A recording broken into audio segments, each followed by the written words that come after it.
Voyage en récit, Christian Richer, bonjour. et Geoffroy Scribe. Christian Richer ou professeur Christian Richer. Nous allons parler aujourd'hui, dans le cadre de cette émission de Voyage en récit, d'un livre que vous avez publié chez Robert Laffont. Vous êtes pharmacologue, vous avez travaillé à l'Agence française de sécurité du médicament. Vous avez été président de la Commission nationale de pharmacovigilance et membre donc de la commission d'autorisation de mise sur le marché à l'Agence du médicament. En résumé, pour les auditeurs qui ne connaîtraient pas ce livre que vous venez de publier, avec Anne Jouan, au Figaro, le titre est « La santé en bande organisée. Enquête », avec comme sous-titre « Dissimulation, menaces et barbouzeries, le monde du médicament et ses arrangements entre amis ». Et, en quelques lignes de résumé, pendant 11 ans, le professeur Christian Richer, alias Monsieur Rungis, nous reviendrons sur ce terme, a été une source de la journaliste Anne Jouan, expert à l'Agence française du médicament depuis sa création en 1993, suite au scandale du sang contaminé. Il dévoile dans ce livre, de l'intérieur, le fonctionnement d'une institution censée assurer la sécurité sanitaire, mais au sein de laquelle certains sont souvent plus préoccupés par leurs liens avec l'industrie pharmaceutique et leurs propres intérêts. Pression, menaces, petits arrangements entre amis, méthode de barbouze, ce livre aux frontières du polar et de l'enquête journalistique éclaire les recoins obscurs de la gestion de la santé publique en France et dévoile les coulisses de l'affaire d'un médicament sorti il y a quelques années sur le marché. Alors, pour commencer, commençons par vous. Monsieur Rungis. Monsieur Rungis, c'est le nom que vous donne donc Anne Jouan au Figaro, parce qu'elle utilise des noms de code, on va dire, pour qualifier, pour distinguer les personnes qui lui révèlent des informations. Quelle a été votre surprise en apprenant ce nom de Monsieur Rungis, Christian Richer? Je n'ai pas beaucoup le sens de l'humour, comme ça dans un premier temps. À tête reposée, c'est différent, mais c'est vrai que quand j'ai appris ce surnom, ce pseudonyme, j'ai été très choqué parce que vraiment je trouvais ça d'une vulgarité colossale. Et que bon, c'est pas mon style, voilà. Mais en dehors de ça, bon, c'est un état de fait. Je crois pas que ça soit très important. Mais vous avez parlé de style justement, et j'aimerais revenir là-dessus, puisque dès l'entrée de ce livre, vous dites « Je suis un schnock, avec un côté très vieille France. Je m'appelle Christian Richer. Les costumes-cravates ont longtemps été mes seules tenues. Il faut savoir être élégant. Le style décontracté, connais pas. Mais depuis ma retraite, je fais mon anarchiste, le sens de l'humour, et je porte moins souvent la cravate. Moi, j'estime être quelqu'un de souple. » Et votre fille facétieuse vous répond « Oui, souple, mais dans un carré fermé. » L'élégance a donc son rôle, c'est-à-dire qu'il en va de la prestance, de l'apparence, mais il en va aussi, quand on lit ce livre, d'une certaine élégance morale. Puisque vous êtes au courant de beaucoup de choses par rapport à ce qui se passe dans l'industrie pharmaceutique, et il y a un moment donné où ça arrive très vite dans ces écrits, où vous ne pouvez pas dissimuler ou taire la vérité. Je crois que surtout, on s'est trouvé sur une problématique aiguë à un moment donné, et justement par rapport à cette accumulation d'événements qui survenaient, j'ai eu quelques difficultés à savoir comment gérer le problème. En ce sens que, on y reviendra sûrement, dans ce monde du médicament, dans le monde universitaire, dans le monde des experts surtout, il y a des codes, il y a des habitudes, et il y a des habitudes françaises du dire et du non-dire. Et je crois que c'est surtout ça qui est très important. Il y a un mot qui revient maintenant pour des sujets tout à fait différents, mais qui sont de la même nature, je dirais fondamentalement, c'est le pas de vague. Oui. C'est-à-dire que on fait en sorte, par exemple, de ne pas contredire ce qui a été déjà dit par des autorités. Avec une fois j'ai entendu cet argument, imaginez qu'on contredise ce que vous êtes en train de dire. Voilà. Donc une espèce d'enchaînement de traditions et de pesanteur qui empêche justement de faire sortir des choses et de se positionner de façon radicale par rapport à des situations imprévues, par exemple. Donc c'est une sorte de tradition de loyauté dans ce pays par rapport à la vérité. Parfois il faut se détacher de sa loyauté pour dire ce qui est par rapport aux institutions. Je trouve que le mot loyauté, quand on est dans cette circonstance, est très inapproprié. Parce que, fondamentalement, la loyauté, c'est par rapport à la morale, par rapport à une croyance, par rapport à quelque chose, mais qui n'est pas par rapport à des convenances. Et je dirais plus qu'on n'est pas dans la loyauté, on est dans le respect des convenances. C'est-à-dire que, justement, il faut s'abstenir de prononcer certaines choses, d'avoir certaines attitudes, tout simplement parce que c'est comme ça qu'il faut faire. Je dirais, pour revenir au 17e, 18e, c'est l'étiquette. Il y a une étiquette terrible qui fait, et on n'a jamais quitté Monsieur Louis XIV, on est resté dans les convenances et le non-dit. Par déférence envers l'institution ? On peut se demander par déférence à quoi ? Parce que fondamentalement, on s'aperçoit que ce non-dit, on le vit actuellement dans un certain nombre de circonstances politiques, arrive à mettre en question des principes qui sont fondamentaux d'une société qui respecte un certain nombre de principes, égalité, fraternité, laïcité. Eh bien, justement, par rapport à ce non-dit, eh bien, on ne respecte pas des choses fondamentales. Donc, c'est pas les choses fondamentales qui sont importantes. C'est pour ça que je parlais tout à l'heure de loyauté. Il y a le fondamental auquel on doit adhérer si on y adhère, mais disons qu'à partir du moment où on a fait son état des lieux personnel et qu'on a un certain nombre de croyances qui peuvent justement être mises en doute par des successeurs ou par d'autres contemporains, mais voilà, qu'à partir de ce moment-là, eh bien, on met ça de côté et puis on est plus dans la négligence justement de ce package, c'est un anglicisme monstrueux, hein, de cette base solide pour céder aux convenances d'une structure, d'un groupe social, donc de quelque chose qui est très évanescent pourtant. Je continue la toute première page de ce livre. Vous écrivez « En aidant Irène Frachon dans son combat, j'ai vu de près la façon dont l'agence l'a profondément et injustement maltraitée, humiliée. Et donc c'est là que vous dites « Pendant 11 ans, j'ai été l'un des informateurs d'Anne Jour.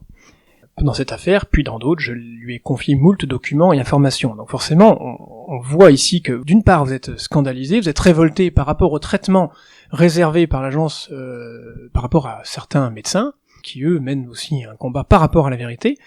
Et comme vous venez de le dire, nous sommes à Brest, habitués aux marées, aux vagues, aux soubresauts de la mer, donc aux éléments. Vous prenez comme devise, comme le disent les valeureux de l'île de Sein, la mort plutôt que la souillure. Donc, là c'est écrit en vous, vous irez jusqu'au bout. Est-ce que vous le savez à ce moment-là, par quels endroits passe ce chemin pour aller jusqu'au bout ? Alors, faut dire que j'ai pas de problème avec ce principe d'aller jusqu'au bout. Oui. Pour une raison très simple, c'est que j'ai, avec un humour, on va dire, il y a des moments qui ont été un peu délicats avec quelques menaces, mais j'avais pas la Gestapo en face de moi. Et donc, comme je suis d'une famille de gens qui ont lutté et qui ont risqué réellement leur vie dans leur prise de position, dans leur façon d'être par rapport justement à un gouvernement, avec même les difficultés dont on parlait tout à l'heure, c'est-à-dire que c'était des gens extrêmement loyaux à un système politique, etc. On apprend que votre père a été au mariage de la fille de Pierre Laval. Par exemple. Voilà. Et qu'il s'est retrouvé sur les plages de débarquement du sud de la France, etc. Et qu'il a fini par sauter sur une mine. Donc, voilà. Et que ma mère, elle passait des messages pour la résistance, qu'elle a eu le plaisir de discuter avec un officier supérieur de la Gestapo qui lui demandait ce qu'elle fabriquait. Bon. Moi, j'étais ni sur les plages de débarquement, ni face aux officiers de la Gestapo. Non, mais vous y pensez, parce que vous citez le cas, vous y pensez lorsqu'on vous interroge. Je pense à un certain interrogatoire. Oui, mais parce que à ce moment-là, il y a quand même une certaine tension. Quand on lit les pages. Mais je crois justement, mais ça c'est, on va quitter les noms et les personnes, mais pour passer dans le général. Parce que justement, ce livre doit, même si justement on n'aborde pas le sujet de la généralisation, doit faire penser à tout ça, comment on dérape. Parce que toutes les personnes que j'ai eues en face de moi sont des gens, même s'ils ont été extrêmement désagréables avec moi, ils n'ont pas sorti le couteau ni les fils électriques.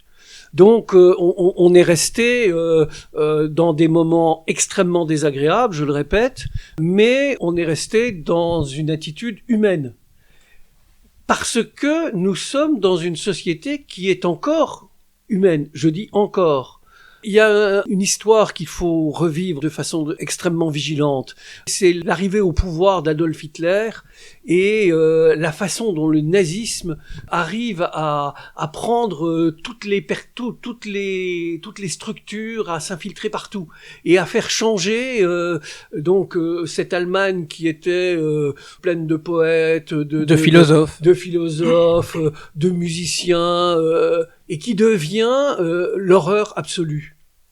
Et donc, c'est les mêmes qui deviennent l'horreur absolue, tout simplement parce qu'il y a quelque chose qui lâche. Et je pense que c'est là où nous devons tous être vigilants et nous accrocher à des garde-fous qui peuvent être religieux, qui peuvent être moraux, qui peuvent être tout ce qu'on veut, hein, pour éviter de franchir ce mur du son qui fait que tout est inversé et que il y a une perte totale de limites pour les individus et que on transforme non plus un interrogatoire désagréable et mal intentionné en une séance de torture monstrueuse. Et je crois que tous ces tortionnaires nazis, d'ailleurs ça a été très stupéfiant pour certains, ils étaient totalement normaux, ils sont devenus des tortionnaires monstrueux et pour certains qui sont repassés dans l'ombre, ils sont redevenus absolument anodins et normaux, et je dirais inodores et incolores. Oui, il a fallu des années, par exemple, pour retrouver des gens comme Klaus Barbie. Mais oui, il a fallu farfouiller et on a découvert comme ça des gens qui étaient devenus des petits employés ou alors même des fois reconvertis dans de la politique, avec des fonctions honorables. Certains magistrats allemands qui avaient condamné se sont retrouvés à gérer de nouveaux procès tout à fait légaux avec une législation normale. Reparlons de vous. J'avance un peu. Je vais citer, puisque cette émission est consacrée à la littérature, lisons quelques lignes. Quelques jours avant Noël, j'ai rendez-vous avec un ami en fin de matinée. Je le connais depuis très longtemps. Il a une belle vision de la recherche pour étudier les nouveaux médicaments. Il travaille sur les outils et les méthodes pour mieux connaître les produits arrivant sur le marché, autrement dit, améliorer leur performance thérapeutique et diminuer les risques de toxicité. Pour lui rendre visite, je prends le RER B direction Le Plessis-Robinson. Nous entrons directement dans le vif du sujet, je lui montre les résultats, les courbes, les schémas, pas besoin de palabres. Pendant l'exposé, il vient s'installer à côté de moi pour regarder les documents. La présentation condamne sans appel le produit. Il repasse alors derrière son immense bureau. Silence de plomb. Lui et moi connaissons bien la pertinence de ces tests et, nous le savons, il n'y a strictement rien à faire. Le produit est perdu. Comprendre le pourquoi de cette toxicité peut prendre des années sans la moindre certitude d'y arriver. Il n'y a aucune autre possibilité à part le retrait pur et simple du marché. Après un long silence, sans me regarder, il dit « Tu me donnes 5 minutes ?» Sans attendre ma réponse, il se lève et sort. En réalité, je patiente 20 bonnes minutes, puis il revient d'un pas lourd et sombre. « Christian, comment peut-on s'arranger ?» Et vous répondez « Écoute, je n'ai rien entendu. Ce produit est vraiment hépatotoxique. Les cas vont se multiplier. Plus longtemps le produit restera commercialisé, plus nombreux seront les patients atteints, plus de morts. Il faut absolument interdire ce médicament. » Il n'a rien répondu. Je me suis levé. Je suis parti prendre le RER. Près d'un an plus tard, en 1993, le directeur de l'agence suspendait l'autorisation de mise sur le marché de ce médicament à la suite de 6 décès, 8 troubles hépatiques très graves ayant nécessité une transplantation et 104 cas d'hépatite toxique médicamenteuse. Le week-end précédent cette annonce, le laboratoire avait invité un groupe de pharmaciens hospitaliers de France à une grande fiesta pseudo-scientifique de promotion du produit. Suite à ce retrait, le titre du laboratoire perdit 7,5% en bourse. Avec mon ami, nous n'avons jamais abordé la conversation du Plessis-Robinson. Une amitié perdue ? Oui, Il y en a eu beaucoup. Oui. Mais je crois que je raconte cette histoire parce que elle est instructive dans tous les sens du terme. C'est ce que j'appelais justement, j'évoquais ça, c'est le dérapage. C'est-à-dire que il arrive un moment où certains individus, et je crois que c'est très compliqué de savoir pourquoi on échappe à ce conditionnement, sont pris par justement l'enfermement dans quelque chose qui les amène à avoir une attitude incompréhensible. Ce quelque chose, c'est des billets de banque. Est-ce que vous en recevez aussi, vous, finalement, même sans le vouloir? Ça vous étonne à certains moments? Oui, j'allais dire c'est la vision superficielle d'un iceberg. C'est quelque part se faire acheter sans être soi-même sur le marché. C'est quand même assez fort. Je crois que c'est comme un iceberg. L'argent, on le voit. Enfin, on le voit pas puisque en fait, en général, c'est des enveloppes c'est bien organisé. Enfin, c'était bien organisé. C'est un peu plus compliqué maintenant, mais ça reste quand même très très bien organisé. Je suis persuadé dans un certain nombre de domaines, puisque de temps en temps, il y a des scandales qui émergent dans le sport, dans tout un tas de choses. Donc tout ça pour dire que c'est la partie visible de l'iceberg. Je pense que les pressions et ce qui fait justement ce carcan auquel les gens cèdent pour perdre leur âme, c'est plus compliqué que ça. Je crois que fondamentalement, bien sûr, il y a l'argent, et l'argent, c'est l'alibi. J'ai touché de l'argent, donc j'ai touché quelque chose. Mais en réalité, et aussi, je n'ai pas perdu un certain nombre de choses. Et le perdu, moi, c'est ce que j'ai perdu, justement, c'est la considération d'un groupe. C'est oui, parce que vous êtes mis au banc. Voilà, dire, hein, complètement. Voilà. C'est de sentir qu'on appartient à une communauté et d'avoir tout ce qui revient grâce à cette communauté, l'estime, les relations, le divertissement pascalien, c'est-à-dire on peut bavarder, on parle de tout et de rien, on est dans de la représentation. Je compare ça à Versailles. On est au matin, au lever du roi, dans tout un tas de cérémonial, et on appartient à ce groupe. Passer les chaussettes au roi, c'est fabuleux. Et bien donc appartenir à ces groupes, pour des petites choses, c'est fabuleux. Et perdre ça, à mon avis, c'est la partie immergée de l'iceberg. Et c'est beaucoup plus important que l'argent. L'argent, c'est vraiment le côté on va concrétiser les choses en vous donnant de l'argent. Mais j'ai connu beaucoup de gens qui touchaient justement de l'argent et qui le reversaient à leur laboratoire, à leur service.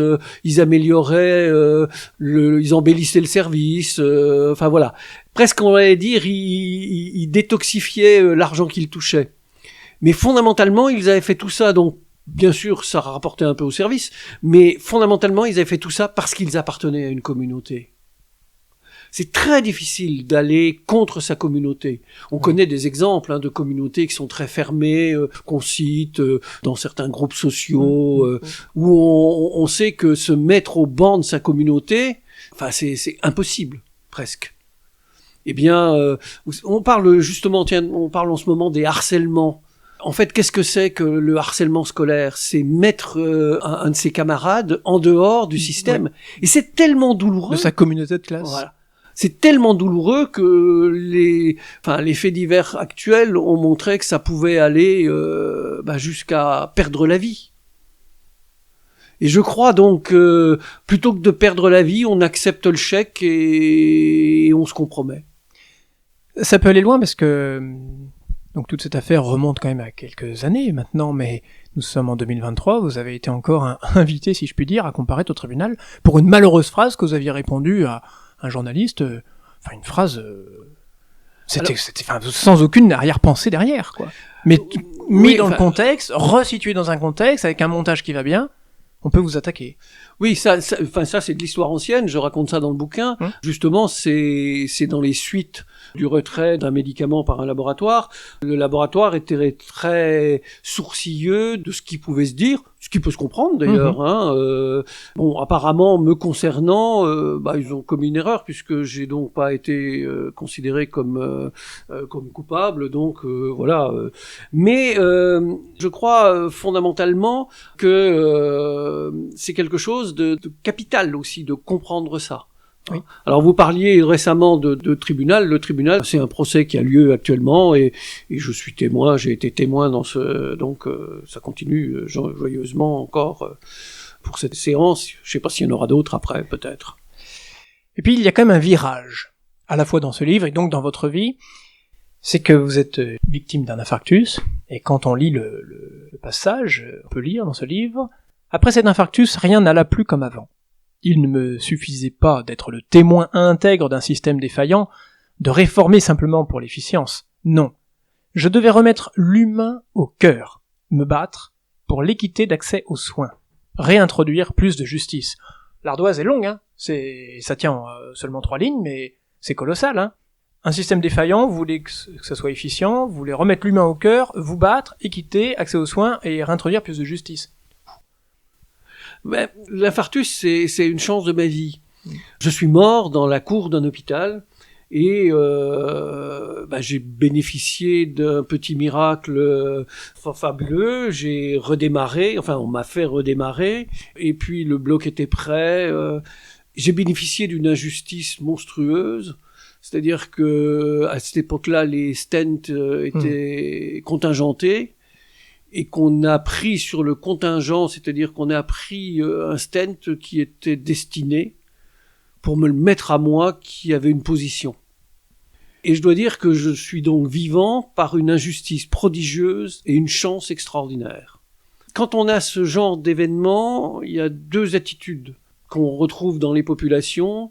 C'est la négation totale de ce qui est arrivé, et faire comme si de rien n'était. Voilà, comme si d'une part comme si de rien n'était, et puis on fait la fête encore plus et on met le voile là-dessus, on le cache, on le refoule.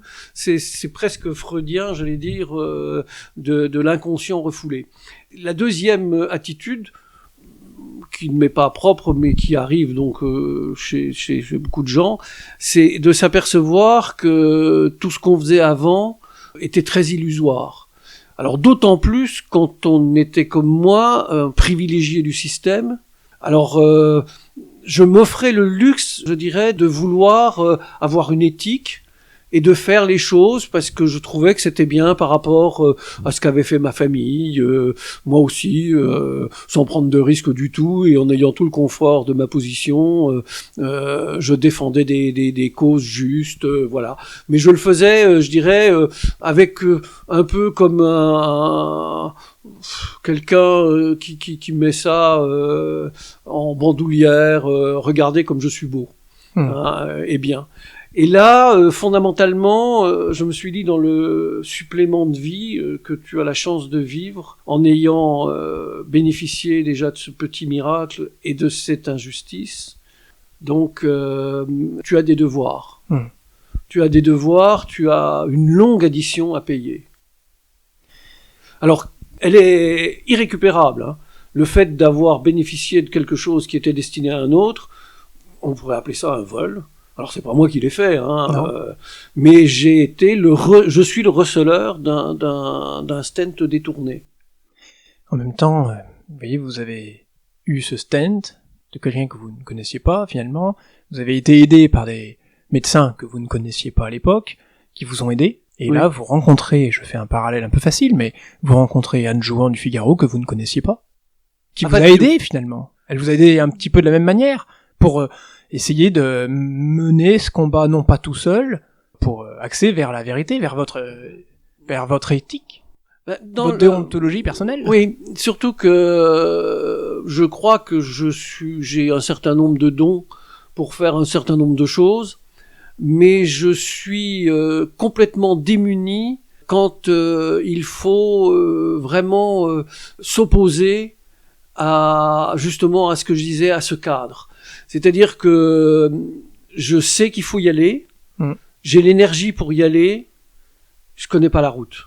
Et justement, si Irène Frachon n'avait pas été là, si Anne Jouan n'avait pas été là, j'aurais pas su me dépatouiller. Excusez-moi de ce terme un peu populaire, mais parce que je savais pas par quel chemin passer. Et ce sont des gens justement qui m'ont dit il faut aller jusque là.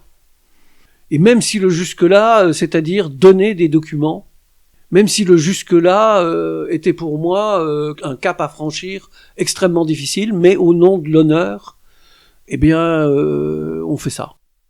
Alors justement, je vais revenir sur ce mot « ça » à travers cette petite citation. Aujourd'hui, j'en suis tristement persuadé, il n'y avait pas d'autre option que l'opération coup de poing. Pour discuter, il faut 2 interlocuteurs se respectant et acceptant d'échanger afin de comprendre l'autre. Avec le médicament, nous étions à des années-lumière de cette situation. Certes, cette dame donc les détestait de ne pas se bouger, mais les cadres et les experts de l'institution le lui rendaient au centuple, n'avaient de cesse de la provoquer par prétention, amour-propre, et, disons-le aussi, à cause de la corruption. L'AFSAPS n'avait rien compris, pas une seconde ses membres n'ont mis en doute leurs convictions, ils voulaient broyer Irène. Finalement, en choisissant la voie scientifique approximative, elle était sur leur terrain. Ils pouvaient bien la critiquer, mais comme de toute façon les résultats étaient des évidences, fondamentalement, ils se savaient coincés. Pinailler sur la méthodologie était hautement ridicule. Pendant le procès, devant le tribunal correctionnel, après mon audition comme témoin, Irène Frachon m'a consolé. J'étais très ébranlé et elle m'a glissé « Tu as fait tout ce que tu as pu, tu ne pouvais pas plus. » Rien ne m'avait été épargné.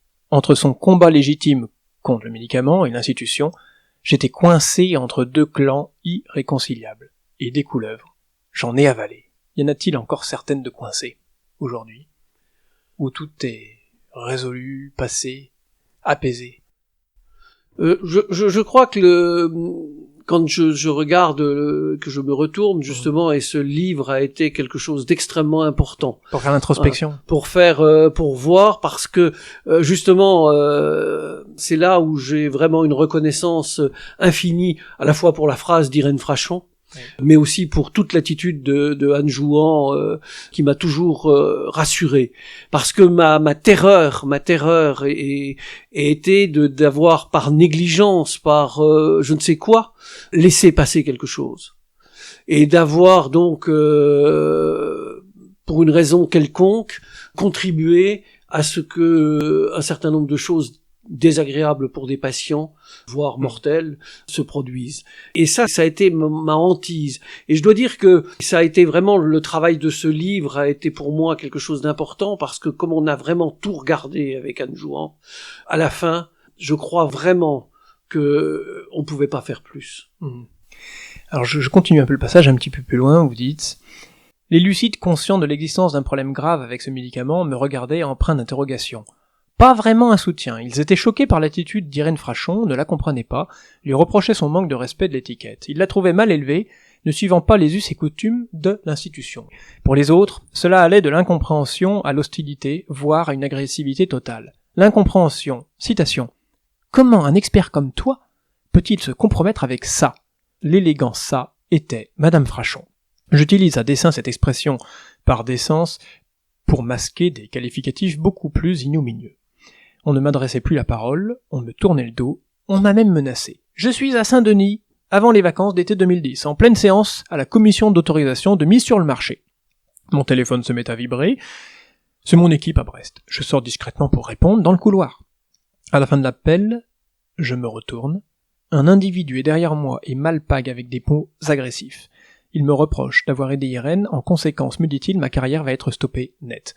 Ensuite, il parle de ma famille, de ma femme, de mes enfants, et là, il lâche cette phrase. On sait où va ta fille à l'école. Là, c'est aussi un basculement. Là, vous êtes menacé directement. Vous devez surveiller vos faits et gestes, vos déplacements, votre sécurité en permanence. Oui, il y a eu une période extrêmement désagréable que je ne souhaite à personne. Il y a eu 2 épisodes de menaces. Une fois, Monsieur Aquilino Morel, avec qui j'avais eu quelques mots difficiles, a eu cette élégance extraordinaire de m'appeler pour me dire que toutes les mesures étaient prises pour assurer ma sécurité, parce que il y avait des menaces sur ma famille et ma personne. je raconte cet épisode qui a l'air d'être sorti d'un mauvais polar mal écrit et sans imagination, mais c'est une réalité. Oui. Alors j'ai beaucoup de chance dans la vie parce que je suis très ami avec un couple espagnol de hauts fonctionnaires espagnols, et un jour on a été passer avec mon épouse et ma fille des vacances dans leur chalet dans les Alpes, et à cette époque-là il y avait l'ETA. Et donc il m'avait dit tu viens, vous venez, Juan est condamné à mort par l'ETA, mais bon, tu t'inquiètes pas, les services de sécurité, tout marche bien, y a pas de problème. Et effectivement, tout s'est passé très très bien, ça se voit pas, c'est génial. Donc ce très haut fonctionnaire espagnol était protégé. Alors je devais pas avoir le même niveau de protection parce que c'était quand même pas l'ETA, mais je savais que ça fonctionnait, qu'on pouvait protéger les gens. À partir du moment où on s'en donnait la peine. Et apparemment, on s'en donnait la peine. Donc, voilà. Mais c'est vraiment très désagréable. Et donc, ça survient comme ça. Mais ceci dit, ce qu'il faut bien comprendre, c'est que il y a justement dans les laboratoires, dans toute entreprise humaine est faite par des humains. Et donc, l'humain, ça va de l'abbé Pierre à Monsieur Adolf Hitler, c'est des humains. Vous avez Saint Paul d'un côté, vous avez la vision humaine du Christ. On a Mère Teresa. On a Mère Teresa, voilà. Vous avez comme ça des gens absolument extraordinaires, et vous avez des monstres absolus. C'est des humains, et alors le drame, c'est que quelquefois, dans le même humain, il y a des choses incroyables. C'est qu'il y a deux aspects. Alors, on en fait des films, on en fait des romans sur la duplicité, le double jeu d'un certain nombre d'individus, mais c'est une réalité. C'est un petit peu comme un vitrail qui peut laisser passer la lumière, sauf que l'humain a ce pouvoir de volonté de ne pas la laisser passer. Oui, puis on met tout ce qu'on veut derrière, de la foi, etc., etc. Mais ce double aspect de l'humain qui peut aller chez la même personne de l'horreur absolue aux choses magnifiques. Quand on lit des bouquins sur des histoires de camps de concentration, on s'aperçoit toujours qu'à un moment, des gens complètement horribles font une bonne action. On voit ça dans le film sur les camps de concentration, le nom m'échappe. La vie est belle ?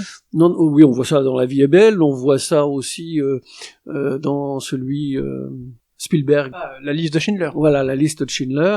Donc, où on voit cet horrible monstre faire une bonne action en ne tirant pas sur quelqu'un. Voilà. Pourquoi il sauve celui-là ? Aucune idée. Et puis il y a aussi des réponses cyniques. Au début de l'affaire, le laboratoire commençant à voir se profiler les expertises de malades qui rendaient la molécule responsable de leurs maux avait répondu « Prouvez-nous que vous en avez consommé ». Et face aux ordonnances, écrivez-vous, la réponse fut « S'en être vu prescrire ne signifie pas en avoir avalé ». Non mais, le raisonnement est honteux et la réponse tout à fait inique. Enfin, c'est... Quel patient... Enfin... Je m'avance peut-être un peu, mais quel patient à qui on établit une ordonnance ne prend pas son médicament. Ne prend pas le médicament. Alors il y en a beaucoup peut-être, mais en fait, mais ça dépend des circonstances quand même. Enfin... Voilà, non, mais le sujet est grave, mais si on faisait de la plaisanterie, vous seriez surpris du nombre de patients qui modifient leur traitement eux-mêmes. J'en prends trop. Aujourd'hui j'en prends pas. Oui, mais j'en prends. Voire j'en prends pas du tout.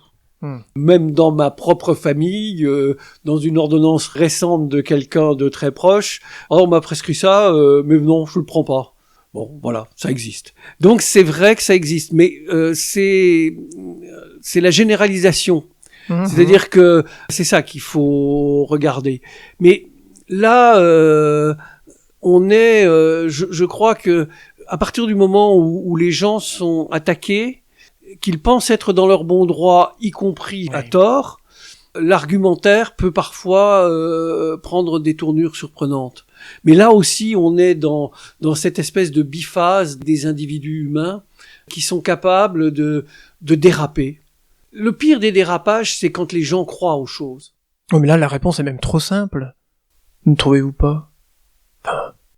Rien, justement, de mon expérience, rien ne m'étonne. Je reviens à un simple point de vue économique, mais pour faire rentrer de l'argent dans des caisses, il faut vendre des médicaments. Quel patient ne prendrait pas son comprimé qui ira en acheter encore? Ça n'a pas de sens. Oui, Il peut pas en acheter juste une fois.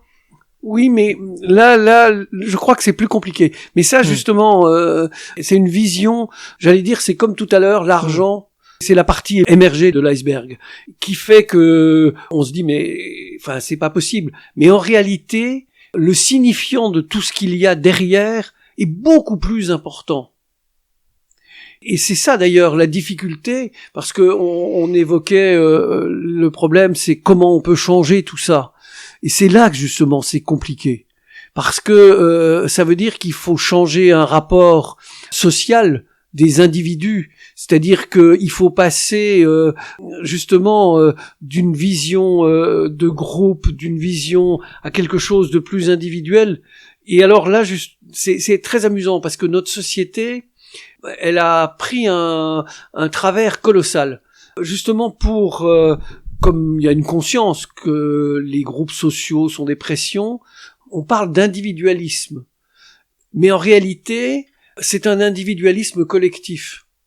Et c'est un individualisme qui se raccroche à quelque chose d'encore plus terrible, qui est une communauté virtuelle. C'est-à-dire que, on va pas faire de complotisme, mais je pense que c'est une évolution en fait de la société. La société, elle est clanique au tout départ. Ensuite, on a au 19e, on a des syndicats, on a des groupes, on a des partis politiques, etc., etc. Maintenant, on a des groupes sociaux. C'est-à-dire, c'est complètement immatériel, mais ça revient exactement au même. En donnant l'illusion que ça a été une évolution et qu'on a fait un progrès. C'est pas du tout un progrès, c'est un transfert. Parce que le progrès, que ce soit dans les réseaux sociaux, dans un groupe, dans n'importe quoi, c'est d'avoir justement des règles, d'établir des règles de relation entre les individus, et c'est l'estime qu'il y a entre les individus. C'est le fait d'avoir un respect pour l'individu lui-même. Et ça peut se faire dans n'importe quelle organisation. Et c'est ce qui manque le plus. Oui, on le sent bien. Je reviens à votre cheminement, et j'ai abordé le mot de confiance. On lit que vous avez des doutes, quand même. Vous avez même des doutes si vous pouvez mener le combat jusqu'au bout. Vous avez cet infarctus. Et puis vous rencontrez Madame Jouan. Alors, question est toute simple, mais elle narre votre première rencontre. Elle écrit « Il faut à tout prix gagner sa confiance, prendre soin de lui et se focaliser sur 3 objectifs. Que sait-il réellement? Quels documents peut-il donner? Et enfin, jusqu'où est-il prêt à aller ?»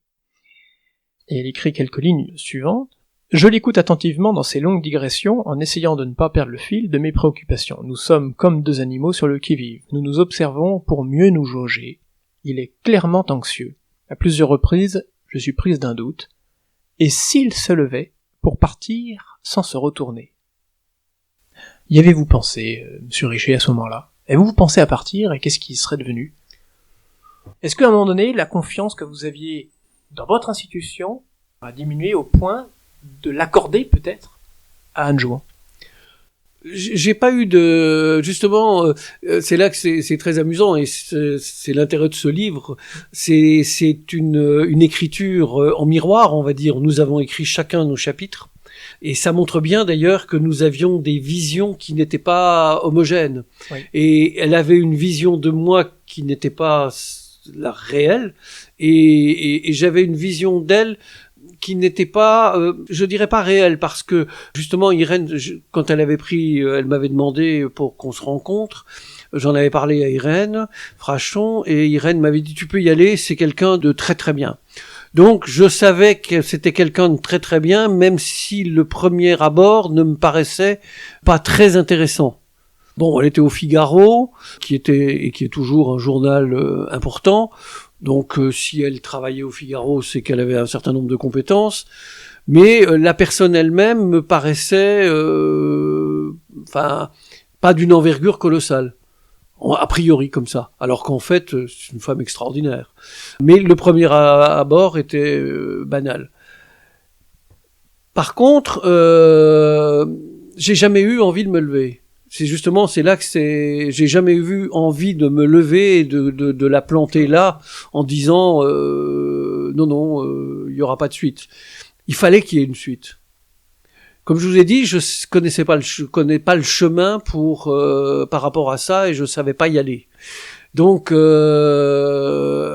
ça me paraissait pas formidable comme ça a priori, alors qu'en réalité ça a été un guide extraordinaire. J'aimais pas les journalistes. Je doutais complètement. Je pensais qu'ils étaient tous achetables, qu'ils faisaient du papier en fonction de justement de ce que ça rapportait en termes de lecteurs. Et donc voilà, j'avais pas un a priori colossal, mais je n'avais que ça. Et donc l'idée était plutôt comment on va faire pour s'en sortir avec ça. Oui. Mais j'ai jamais eu l'idée de partir. Alors, vous attaquez aussi dans ce livre, j'ai relevé quelques passages, on va pas tous les citer. Il y a eu quand même pas mal de noms qui passent, on va pas les citer. On va laisser le soin au lecteur de se faire une idée, mais par exemple vous citez quelqu'un en disant elle était adjointe au directeur général de l'agence, c'est une énarque typique faisant preuve d'une capacité d'adaptation exceptionnelle, mais tout à fait superficielle. J'ai envie de dire, aïe. Comme beaucoup de nos gouvernants passés par ce moule, elle flotte tel un bouchon porté par la pensée ambiante, mais ne sait ni intégrer ni s'approprier de nouveaux concepts, étanche et brillante dans le paraître. Bon. Petit passage numéro 2. Le rôle officiel de la Commission nationale était de faire de la politique de santé publique. Problème, tout ce petit monde, du fait de sa nomination, se sentait devenu super compétent dans tous les domaines techniques. Et comme le « je sais tout » est une pathologie fort contagieuse, en devenant membre, les étrangers aux professions médicales avaient, eux aussi, eu la révélation, et se muaient volontiers en super experts. Résultat, tout le système fonctionnait de travers. Je vais pas citer tous les passages de cet acabit, mais ça attaque quand même, hein. Et donc là, on sent à travers ces attaques que vous êtes quand même dans une espérance de faire changer quelque chose. De réveiller peut-être. Oui, parce que, alors, ce livre est un état des lieux. C'est pas un défouloir. Non, c'est pas du tout un défouloir. C'est un état des lieux de ce qui a été, de ce qui est encore, puisque jusqu'à l'année dernière, à cette époque, nous sommes début juin, j'ai été membre d'un comité permanent à l'Agence du médicament jusqu'en 2022. Donc c'est encore récent. Et les faiblesses du système, je les connais. Je suis pas le seul à les connaître. Et c'est vrai que l'intérêt, c'est comment on fait évoluer les choses. Mais je pense que l'Agence du médicament, c'est une manière de voir notre administration. Notre administration et l'organisation de notre administration et les défauts de notre administration. Vous citiez en parlant d'énarques, le moule des énarques, fondamentalement quand même, quand on sait comment on les sélectionne, comment on les classe, c'est vous avez une bibliothèque devant vous et vous avez 3 heures pour préparer un sujet dans lequel vous êtes totalement incompétent et dans lequel, à la fin, vous donnerez l'illusion d'être un expert. Donc on sélectionne des gens qui ont une capacité fabuleuse d'adaptation. Fabuleuse d'adaptation ne veut pas dire fabuleuse de création et d'action. Et on sélectionne donc des gens qui sont dans le dire mais pas forcément dans le faire. C'est une qualité que l'on retrouve dans l'apprentissage, par exemple. Et qui impressionne. Alors la qualité du paraître, bien entendu, impressionne. Mais si vous voulez, si on remonte dans l'artisanat et dans la façon de faire du 18e, du 19e, alors qui devient avec l'industrialisation différente, mais si on regarde tout ce qui était le savoir jusqu'au 19e, c'est un apprentissage de compagnonnage. Oui. Quel que soit le niveau auquel on se trouve. Et donc, on apprend comme ça avec des maîtres. Bach se balade en Allemagne pour aller voir Buxtehude. On a le voyage en Italie de Handel, etc., etc. C'est banal d'aller apprendre auprès d'eux. Et on n'est pas dans faites-moi croire que vous avez écrit une symphonie. Non, c'est écrivez et montrez-moi ce que vous savez faire, non pas ce que vous savez dire. On est très loin du chat GPT. On est à l'autre bout du système. Vous écrivez quand même, la maladie, à mon avis incurable actuellement, dont souffre l'établissement, est identique à celle qui a emporté la précédente. Le poids du politique n'a jamais été aussi grand. Suite à un vote qui n'était visiblement pas correct, nous n'avons pas eu le droit de voter les avis que nous élaborions. Oui, mais je pense, vous savez, très souvent, la vie est un espèce de balancier. Tant qu'on ne prend pas la peine de démonter le balancier. Donc on passe d'un extrême à l'autre, et puis on revient, on repasse, on revient. Et donc... et si c'est mal taré, c'est mal taré. Voilà. C'est mal parti. C'est mal. Et là, donc, ce qui se passe, c'est que on a fondamentalement... Il faudra quand même un jour qu'on se rende compte que l'expertise ne fonctionne pas dans ce pays. Elle ne fonctionne pas parce que fondamentalement, elle n'est pas reconnue. Elle n'est pas considérée à son niveau. L'État ne paye pas ses experts. Moi, j'ai fait toute une carrière d'expertise, de vie d'expert, en étant professeur de pharmacologie et chef d'un service d'un hôpital dans lequel je mettais assez peu les pieds et je faisais 3 heures de cours par an. C'est un scandale incroyable. Et je faisais des expertises toute la journée, je travaillais et je n'avais aucune rémunération. Donc, c'était ma rémunération d'une activité que je n'exerçais pas, oui, qui finançait mon activité oui, qui ne me rapportait rien. Du coup, finalement, vous espérez avoir des retombées de ce travail de relecture par l'écriture. Est-ce que vous avez certains de vos collègues ou anciens collègues qui travaillent par exemple toujours ont pu vous donner quelques commentaires ou des avis ou au contraire vous ont tourné le dos? Alors ceux qui m'ont tourné le dos par définition, je les vois plus, mais non, mais c'est qui vrai. m'ont tourné le dos depuis ce livre. Depuis ce livre, non, parce que les vrais amis se comptent sur les doigts d'une seule main. Je connaissais, j'ai un répertoire téléphonique plein de noms de tout un tas d'individus divers et variés. Je ne vois plus personne depuis cette affaire. Tout le monde est parti. Ça a été, voilà. Oui, mais quand vous écrivez. Par exemple, à intervalles plus ou moins réguliers, nous faisions un bilan, une petite réunion de concertation avec l'industriel, mais sans conclusion, et c'était reparti pour un tour. Or, que faisait-on jusqu'à la réunion suivante? Rien. On attendait gentiment de nouvelles observations, donc de nouveaux effets indésirables sur les patients. C'était cela, la pharmacovigilance à la française. On peut espérer que même si vous voyez plus tellement de monde aujourd'hui, ceux qui en font partie et qui lisent Céline se disent bah oui, il met le doigt là où ça fait mal, faut peut-être qu'on bouge un peu les choses, quoi, parce qu'il y a quand même, quand on lit, il y a une espèce de, je sais pas si on peut parler de mépris, mais en tout cas une indifférence assez soutenue, qui relève de haut niveau par rapport aux patients. Oui, mais alors là, justement, je crois que c'est ça qui est assez extraordinaire. C'est que les gens qui font ce métier... Ils sont jamais malades eux-mêmes, non? Si, ils peuvent être malades, mais en fait, quand on rentre dans l'expertise et quand on rentre dans un certain niveau, alors on ne voit plus du tout de patients. Moi, je voyais pas du tout de patients, j'ai jamais vu de patients. Donc j'étais médecin, mais donc je voyais pas de patients. Et les gens, plus ils ont des fonctions administratives, plus ils sont dans ce système, plus ils s'éloignent des patients.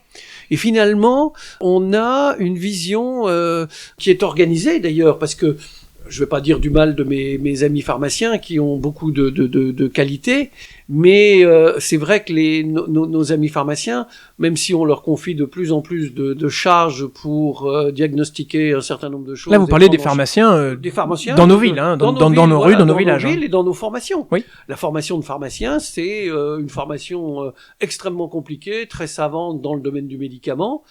C'est pas dans le domaine de la prise en charge des patients, c'est pas leur truc. Oui.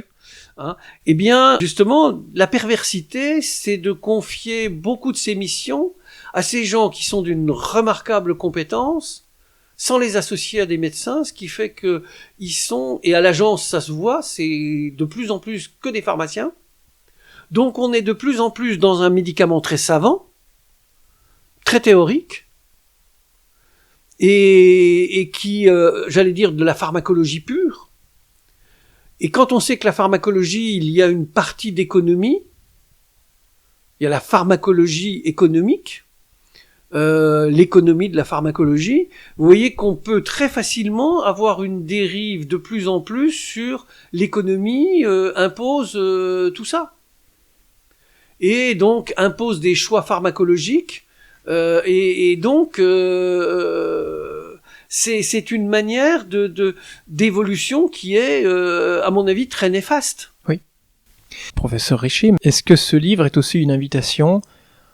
On peut imaginer que de futurs cas assez désastreux de médicaments aient lieu encore dans ce pays, mais est-ce que c'est une invitation pour ceux qui seront dans ces domaines-là, dans ces études-là, de dire la vérité et de le dire assez tôt pour éviter d'autres scandales et des procès à répétition et prenant des années, et donc je reviens aux patients qui peuvent justement mourir de...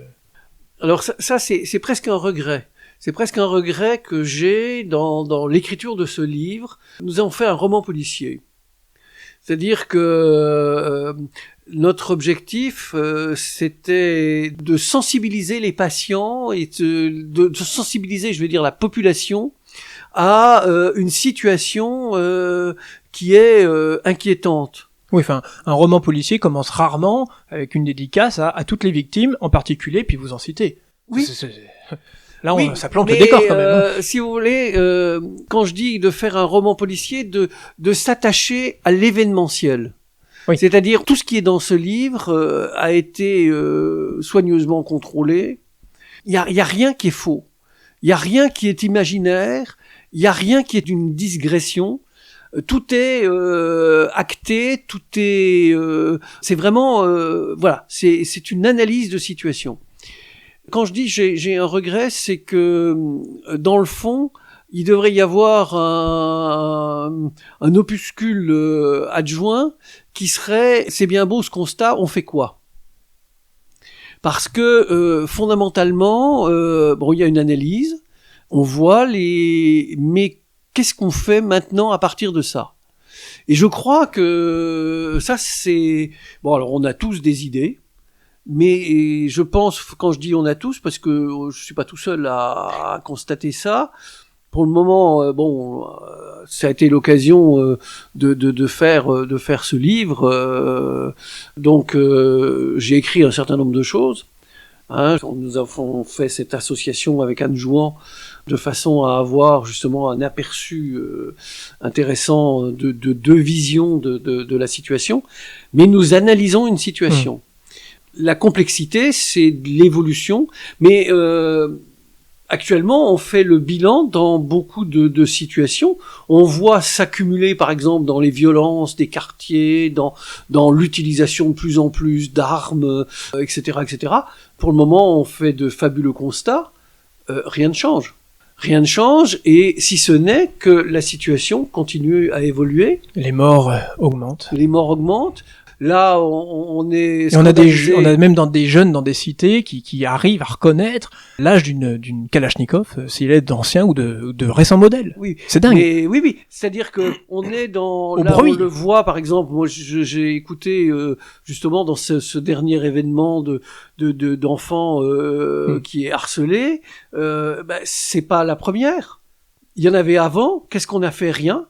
Alors, on prend des mesures. Certes, il y a beaucoup de communication, mais fondamentalement, l'action est malheureusement limitée. Alors je ne dis pas que c'est simple, mais ça veut dire que notre logiciel actuel est basé sur l'analyse événementielle, avec éventuellement une réponse, j'allais dire, circonstanciée pour diminuer l'angoisse de la population. On l'a vu dans la gestion de la crise Covid. On arrive à dire des choses qui sont... Le vaccin protège. Le vaccin, c'était formidable, hein. Il ne faudrait pas qu'on imagine une demi-seconde. Hein. Le vaccin, nous avons une chance merveilleuse. Mais justement, nous avons une chance merveilleuse. Il fallait tout simplement admirer et dire que le vaccin était formidable puisqu'il allait éviter des morts. dire qu'il protégeait contre la contagion alors que très rapidement on a su que c'était pas vrai. Mais pourquoi se cramponner à ça avec toute la paperasserie qu'il y avait, ce qui faisait que dans une réunion, vous aviez les gens qui avaient le certificat qui n'avaient pas de test, et les gens qui n'avaient pas le certificat, ils étaient quelquefois obligés de se faire tester. Eux, on était sûr qu'ils n'étaient pas transmetteurs, alors que ceux qui avaient la vaccination étaient potentiellement transmetteurs. On était dans le truc stupide, mais dans la communication rassurante. C'est-à-dire que j'en avais discuté à cette époque-là avec un certain nombre de collègues, parce que je siégeais toujours. Je disais, mais attendez, on est dans un truc merveilleux, disons simplement que c'est merveilleux, que ça diminue les morts, et que ça, c'est fabuleux. Hein, mais ne partons pas pour nourrir justement des uluberlus qui, trouvant la faille, vont dire, bah tout est faux, ça protège de rien du tout. Et c'est ça qui crée justement le malaise qu'on a, et on l'a par rapport aux médicaments, on l'a par rapport à la sécurité, on l'a, etc., etc. On nous parle actuellement que on va avoir plein d'avions. Ils vont le premier Canadair sur les nouvelles chaînes. Je crois que c'est 2026 ou quelque chose comme ça. Enfin, il y a un été à passer. Alors on a mis quelques cas, il n'y a pas rien de fait, mais il n'y a pas suffisamment de faits, et fondamentalement, c'est de faire prendre conscience aux individus qui doivent changer leur comportement. Eh bien, par rapport aux médicaments, c'est justement, on fait des choses, c'est comme de peindre, nous sommes à Brest, où il y avait de la marine, c'est peindre sur la rouille. Eh ben, quand on peint sur la rouille remonte, et réapparaît, on repasse un coup de pinceau, sur la rouille.